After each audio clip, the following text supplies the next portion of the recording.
gehört Österreich mit diesem Kader und dieser möglichen WM-Startelf von Nationaltrainer Ralf Rangnick tatsächlich zu den Geheimfavoriten bei dieser Fußball-Weltmeisterschaft 2026? Ja, hallo liebe Austria-WM- und Fußballfans. Schön, dass ihr wieder auf Werners Fußballecke mit dabei seid. Nach einer grandiosen WM-Qualifikation mit 6 Siegen aus 8 Spielen und damit erfolgreichen WM-Qualifikation für die Weltmeisterschaft 2026 ist die Vorfreude bei den österreichischen Fans natürlich riesengroß. Und ganz ehrlich, für mich persönlich gehört Österreich mit Nationaltrainer Ralf Rangnick und diesem stark besetzten WM-Kader tatsächlich zu den Geheimfavoriten bei dieser Weltmeisterschaft.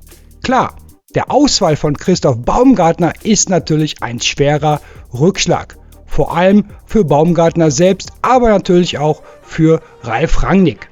Denn jetzt stellt sich die große Frage, wer ersetzt einen Spieler, der zuletzt in absoluter Topform war? Und genau das schauen wir uns heute in diesem Video genauer an. Wie könnte die mögliche WM-Startelf von Ralf Rangnick für das erste Gruppenspiel gegen Jordanien aussehen? Wer schafft es in die Startelf und welche Spieler könnten bei dieser Weltmeisterschaft vielleicht sogar den Unterschied für Österreich ausmachen? Werfen wir zunächst einen Blick auf die WM-Gruppe J. Einfach wird diese Gruppe definitiv nicht. Gegen Jordanien sollte Österreich nach meiner Meinung nach allerdings unbedingt mit einem Sieg ins WM-Turnier starten. Im zweiten Gruppenspiel wartet dann mit Argentinien der amtierende Weltmeister und mittlerweile dreifache Weltmeister auf die Austria. Aber hey, auch Argentinien ist schlagbar. Und im letzten Gruppenspiel geht es dann gegen Algerien. Auch vor diesem Gegner muss sich Österreich mit diesem Kader definitiv nicht verstecken. Also liebe Austria-Fans, schauen wir uns jetzt erstmal einmal an, wie die mögliche WM-Starte von Ralf Rangnick bei dieser Fußball-Weltmeisterschaft 2026 aussehen könnte. Doch bevor wir loslegen, würde ich mich natürlich riesig über einen Daumen hoch für das Video freuen. Abonniert gerne Werners Fußballecke, aktiviert die Glocke und verpasst keine weiteren Österreich-WM-Prognosen mehr von meinem Fußballkanal. Und jetzt würde ich sagen, starten wir direkt mit der möglichen WM-Startelf der österreichischen Nationalmannschaft. Dann schauen wir uns jetzt erstmal die mögliche Torwartposition der österreichischen Nationalmannschaft für die WM 2026 an. Und hier führt für mich eigentlich kein Weg an Alexander Schlager von RB Salzburg vorbei. Schlager stand in den letzten 13 Länderspielen Österreichs inklusive der WM-Qualifikation insgesamt 9-mal in der Startelf und gehört mittlerweile zu den absoluten Stammkräften im Team von Ralf Rangnick. Insgesamt konnte er inzwischen auf 26 Länderspiele für die österreichische Nationalmannschaft. Dazu konnte er mit RB Salzburg in dieser Saison sowohl in der Europa League als auch in der Qualifikation zur Champions League weitere wichtige internationale Erfahrungen sammeln. Und auch seine Werte während der WM-Qualifikation können sich absolut sehen lassen. Mit einer Quote von rund 70% abgewehrter Bälle hat Schlager starke Leistung gezeigt und seinen Teil zur erfolgreichen WM-Qualifikation beigetragen. Außerdem hat Österreich mit Patrick Penz von Brøndby Kopenhagen einen sehr starken Backup-Torhüter in der Hinterhand. Aber wenn es um die Nummer 1 für die WM geht, dann ist Alexander Schlager für mich ganz klar gesetzt. Schauen wir uns jetzt einmal die möglichen Außenverteidiger für die österreichische WM-Startelf an. Auf der linken Seite würde ich Philipp Mwene vom Mainz 05 aufstellen. Und auf der rechten Seite natürlich Konrad Laimer vom FC Bayern München. Beide Spieler sind absolute Stammspieler bei ihren Vereinen. Wobei man sagen muss, dass Mwene in Mainz überwiegend als linker Mittelfeldspieler eingesetzt wird und dort absolut gesetzt ist. Konrad Laimer wiederum gehört ohnehin zu den flexibelsten Spielern im österreichischen Kader. Er kann nicht nur als Rechtsverteidiger spielen, sondern auch auf der linken Seite oder auch im defensiven Mittelfeld eingesetzt werden. Und gerade Laimer war in dieser Saison einer der wichtigsten und besten Spieler beim FC Bayern. Doch auch Philipp Mwene hat sich mittlerweile zu einer festen Größe in der österreichischen Nationalmannschaft entwickelt. In den letzten 20 Länderspielen kam er insgesamt 16 Mal zum Einsatz, entweder in der Startelf oder als Einwechselspieler. Und gerade Konrad Laimer könnte für Österreich auch offensiv eine wichtige Rolle spielen. Für den FC Bayern München kommt er in dieser Saison immerhin auf 3 Tore und starke 13 Torvorlagen. Mit Mwene und Laimer hätte Österreich also 2 sehr erfahrene, zweikampfstarke und gleichzeitig offensiv gefährliche Außenverteidiger in der Startelf. Zu den möglichen Backups auf diesen Positionen kommen wir später natürlich im Video auch noch. Werfen wir jetzt einen Blick auf die Innenverteidigung Österreichs bei dieser Weltmeisterschaft. Und dort würde ich ganz klar auf David Alaba und Philipp Lienhard vom SC Freiburg setzen. Für David Alaba spricht natürlich vor allem seine enorme Erfahrung auf höchstem Niveau. Alleine seine insgesamt 132 Pflichtspiele für Real Madrid, seine 431 Einsätze für den FC Bayern München sowie 125 Champions League Spiele sprechen für sich. Natürlich muss man bei Alaba jetzt schauen, dass er nach seinen Verletzungen wieder zu seinem Spiel findet und ausreichend Spielpraxis sammelt. Wenn aber alles so läuft, wie sich Ralf Rangnick das vorstellt, dann hat Österreich mit David Alaba einen der besten Innenverteidiger dieser Weltmeisterschaft im Kader. Und nicht vergessen, in der Not kann Alaba natürlich auch als Linksverteidiger eingesetzt werden. Diese Position hat er schließlich jahrelang erfolgreich beim FC Bayern München auch gespielt. Neben ihn würde ich auch Philipp Lienhard vom SC Freiburg setzen. Lienhard ist absoluter Stammspieler bei den Breisgauern und konnte in dieser Saison sogar das Finale der Europa League erreichen. Auch in der WM-Qualifikation war er praktisch unverzichtbar. In 7 von 8 Qualifikationsspielen stand er jeweils in der Startelf Österreichs. Lediglich beim 10:0 Erfolg gegen San Marino kam Lienhard nicht zum Einsatz. Besonders beeindruckend ist dabei seine Statistiken. Während der WM-Qualifikation kam er auf starke 92% angekommene Pässe, ein herausragender Wert für einen Innenverteidiger. Noch beeindruckender ist allerdings seine Zweikampfquote, denn dort gewann Philipp Lienhard starke 74% seiner Zweikämpfe, eine wirklich überragende Zahl.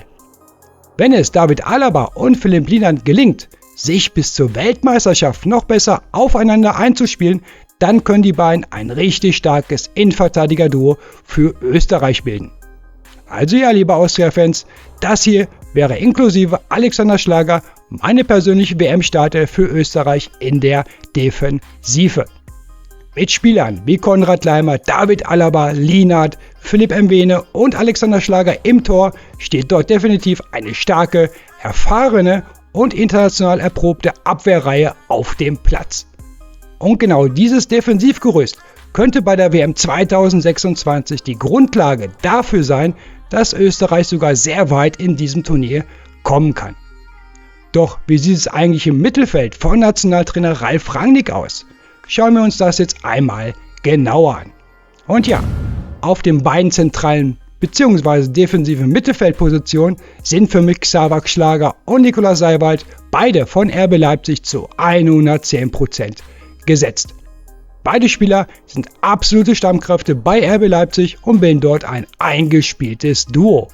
Gerade Xaver Schlager hat es geschafft, sich nach seinem Verletzungsproblem wieder zurück in die österreichische Nationalmannschaft zu kämpfen. Und genau solche Spieler brauchst du bei einer Weltmeisterschaft. Schlager ist ein echter Arbeiter für die Mannschaft, unglaublich laufstark, zweikampfstark und immer bereit für das Team die extra Meter zu gehen. Dazu bringt er natürlich auch jede Menge Erfahrung mit.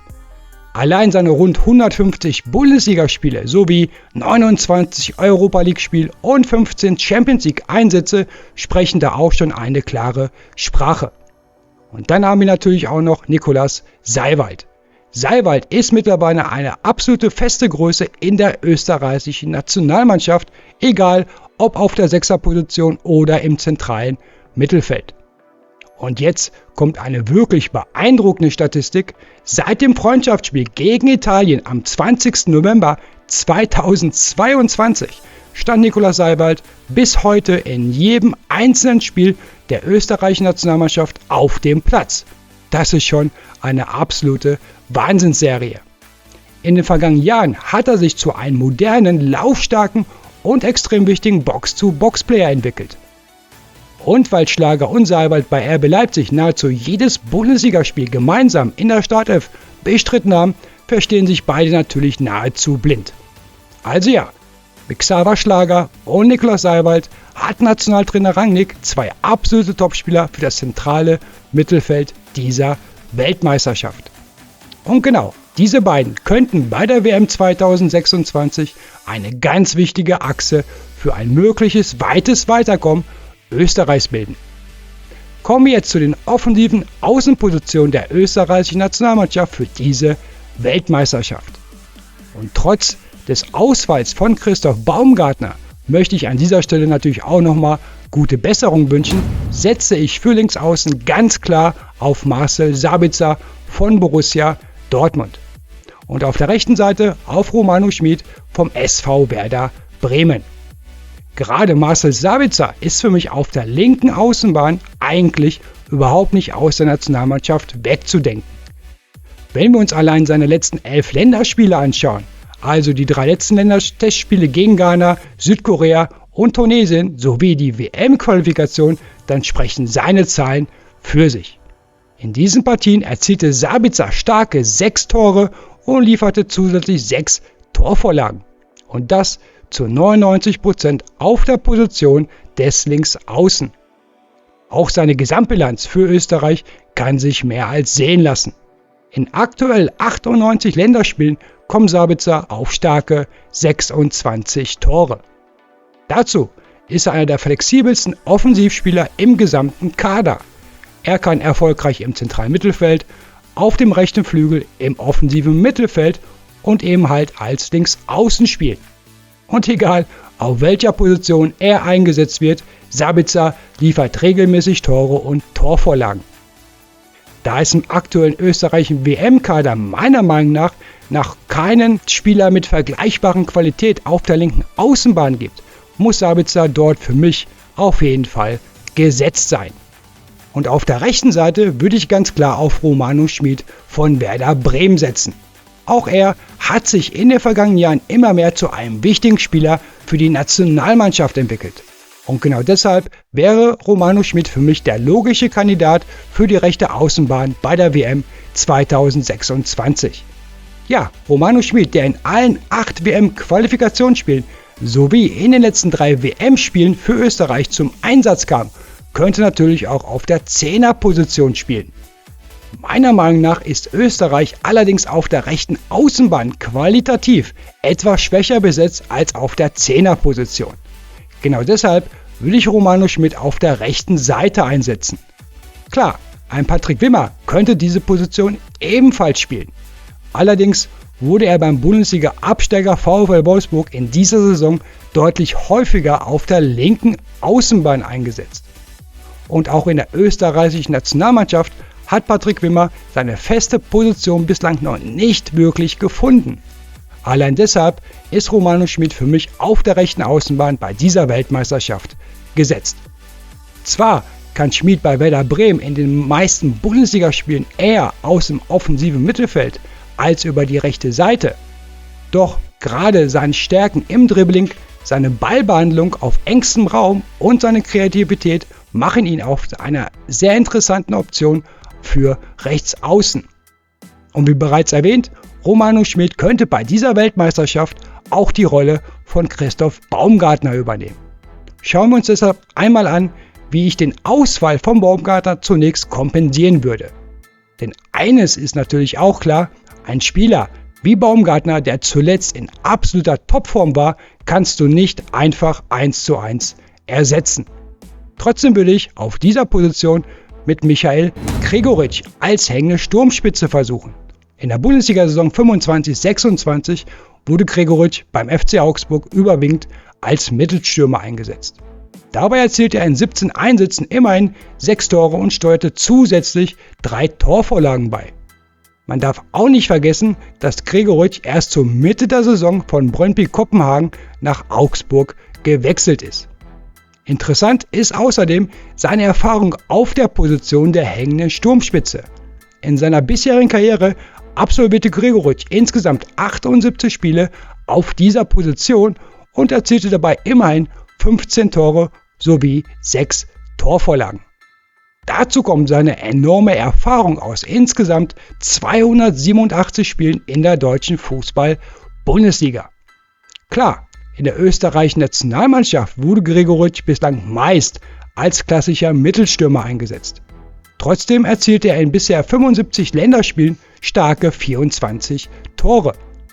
Allein aufgrund seiner Erfahrung und seiner Torgefahr wäre es meiner Meinung nach definitiv ein Versuch wert, Gregoritsch auf dieser Halbstürmerposition zu testen.